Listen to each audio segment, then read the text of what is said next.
प्रिय छात्रों, आज हम पारिभाषिक शब्द विस्कंभक के बारे में पढ़ेंगे। विस्कंभक, प्रवेशक आदि सूचनार्थक शब्द होते हैं जो नाटक में प्रयुक्त होकर भूतकालीन या भविष्य काल में होने वाली घटनाओं की सूचना देते हैं।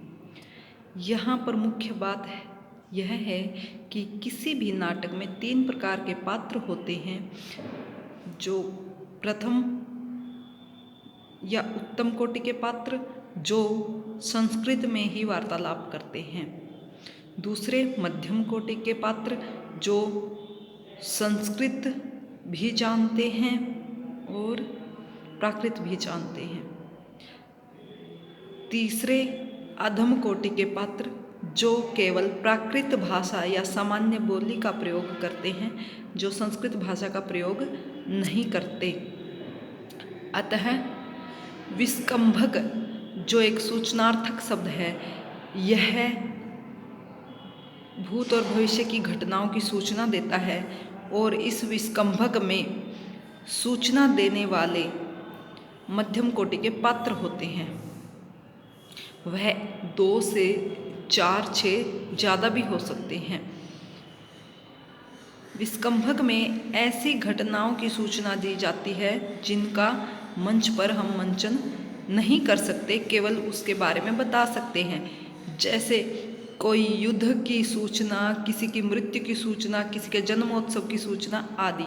विस्कंभक की परिभाषा साहित्य दर्पणकार विश्वनाथ के अनुसार इस प्रकार की गई है। वृत्तवर्तिष्यमाणानां कथांशानां निर्देशकः संक्षिप्त अर्थस्तु विस्कंभक आदौ अंकस्य दर्शितः। विस्कंभक वृत्तवर्तिष्यमाणानां भूतकाल और भविष्य में भूतकाल में घटित हो चुकी, भविष्य में घटित होने वाली घटना या कथा का एक अंश का निर्देशक होता है। निर्देशक मतलब सूचक होता है। संक्षिप्त अर्थस्तु, और संक्षिप्त में यह बातें या घटना बताई जाती है। और यह आदौ अंकस्य दर्शित है, अंक के प्रारंभ में होता है। किसी भी अंक के प्रारंभ में होता है।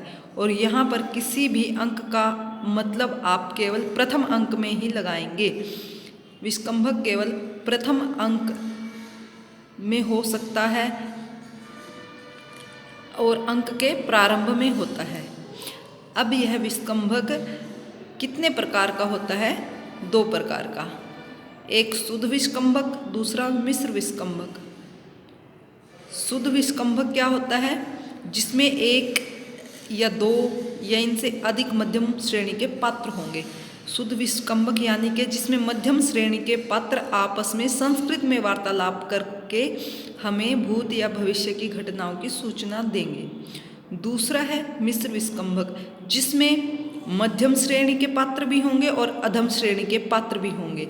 यानी मध्यम श्रेणी के पात्र संस्कृत में वार्तालाप कर रहे हैं और अधम श्रेणी के पात्र प्राकृत भाषा में वार्तालाप कर रहे हैं, तो उसको हम मिश्र कहेंगे, संस्कृत और प्राकृत का मिश्रण।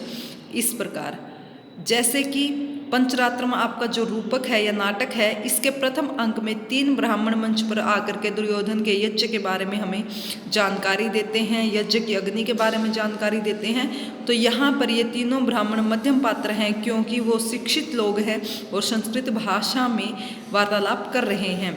और दुर्योधन के यज्ञ की जानकारी इन्होंने हमें दी है कि दुर्योधन राजा का यज्ञ संपन्न हो चुका है, यानी कि एक भूतकालीन घटना है जिसकी सारी जानकारी हमें इन ब्राह्मणों के माध्यम से ही मिलती है।